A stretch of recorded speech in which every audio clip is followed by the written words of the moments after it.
Now, as you might remember, President Trump was urging a large crowd to show up in Washington on this day, and a number of people from Corpus Christi actually accepted that invite, including a woman who spoke with our Bill Churchwell today.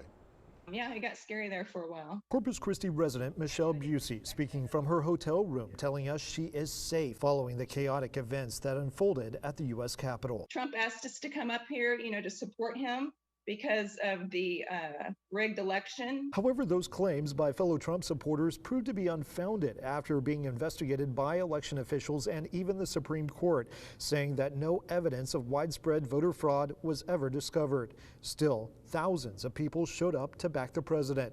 Busey sharing this picture with us of the large-scale event as the crowd listened to the president speak Wednesday morning. We're going to walk down to the Capitol because you'll never take back our country with weakness. You have to show strength and you have to be strong. Moments after those comments from the president, Busey then set off on foot, marching with other Trump supporters to the Capitol building.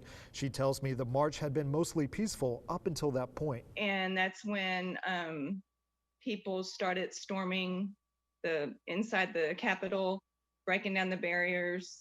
People were pepper sprayed. Never expecting things to escalate the way they did. The steps of the Capitol, I was kind of further back, just watching. It was troublesome. As a Trump supporter, I don't condone any type of violence or, peaceful protesting is what we were there for, to support our president.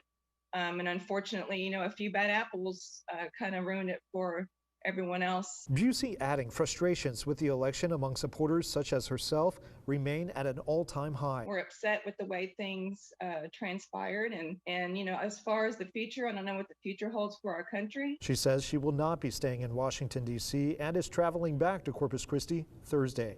Bill Churchwell, 3 News.